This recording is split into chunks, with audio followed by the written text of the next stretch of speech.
Hello বন্ধুরা, জ্ঞানজ্যোতি coaching সেন্টারের পক্ষ থেকে তোমাদের সকলকে জানাই আরও একবার স্বাগত। আজকে আমি তোমাদের সঙ্গে যে বিষয়টি নিয়ে আলোচনা করব সেটি হচ্ছে মেগালিথ সংস্কৃতি সম্পর্কে। তো বিষয়টি শুরু করার আগে তোমাদেরকে একটা ছোট্ট ইনফরমেশন দিতে চাই। তোমরা যারা আমাদের কোচিং সেন্টারে এখনো যুক্ত হওনি কিংবা যুক্ত হতে চাইছো, তারা উপরে দুটি নাম্বার দেখতে পাচ্ছ, 6295916282 এবং 7076398606। এই দুটি নাম্বারের মধ্যে যে কোনো একটি নাম্বারে যোগাযোগ করে আমাদের সঙ্গে যুক্ত হয়ে যেতে পারো। তো দেরি না করে আজকে আলোচনার বিষয় কিন্তু শুরু করছি। দেখো, মেগালিথ সংস্কৃতি, তো এই সংস্কৃতিটি ছিল হচ্ছে দক্ষিণ ভারতের। তো এই যে দক্ষিণ ভারতের যে লোহার ব্যবহারের সূত্রপাতের সঙ্গে কিন্তু এই যে মেগালিথ সংস্কৃতি বা মেগালিথ যে সমাধি প্রথাটি কিন্তু জড়িত ছিল। তো এছাড়াও বলা হয়েছে যে এই যে দক্ষিণ ভারতের হচ্ছে যে মেগালিথ থেকে কিন্তু লৌহ যুগের বিভিন্ন আর কি নিদর্শন সম্পর্কে নিদর্শন কিন্তু আবিষ্কৃত হয়েছিল বা বিভিন্ন নিদর্শন কিন্তু পাওয়া গেছিল। তো এই সংস্কৃতির যদি সময়সীমা বা সময়কালের কথা বলি, সেটি ছিল হচ্ছে যে 600 খ্রিস্টপূর্বাব্দ থেকে 200 খ্রিস্টপূর্বাব্দের পূর্বাব্দ পর্যন্ত ছিল এই সংস্কৃতির সময়সীমা, বা বলা যায় যে 600 খ্রিস্টপূর্বাব্দ থেকে 200 খ্রিস্টপূর্বাব্দের মধ্যে আর কি এই সংস্কৃতির সময়সীমা বা সময়কাল ছিল।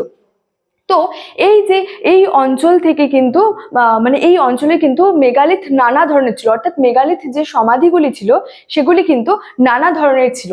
যেমন দেখো, ওখানে আছে হচ্ছে গর্ত সমাধি, কক্ষ সমাধি এবং হচ্ছে যে স্মারক সমাধি, তো প্রভৃতি সমাধিগুলি কিন্তু ছিল।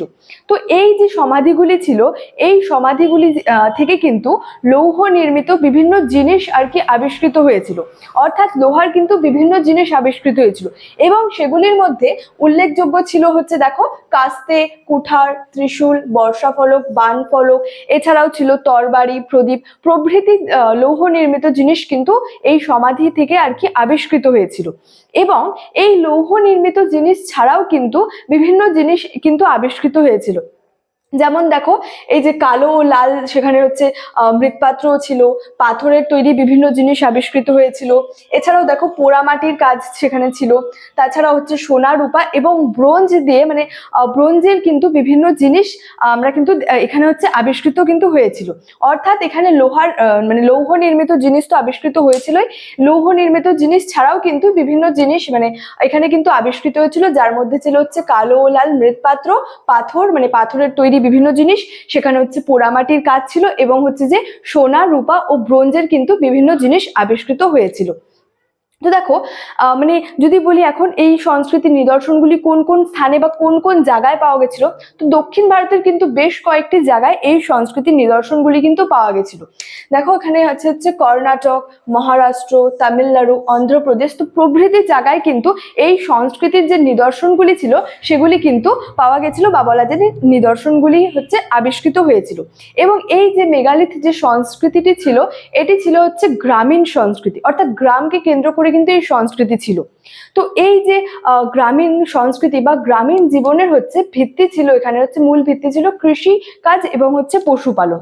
তো এখানে হচ্ছে যে কৃষিকাজের ফলে অর্থাৎ চাষবাসের ফলে যে সমস্ত ফসল উৎপন্ন হতো তার মধ্যে ছিল হচ্ছে যে ধান, গম, যব, ডাল, বাজরা প্রভৃতি কিন্তু এই ফসলগুলির মধ্যে উল্লেখযোগ্য ছিল।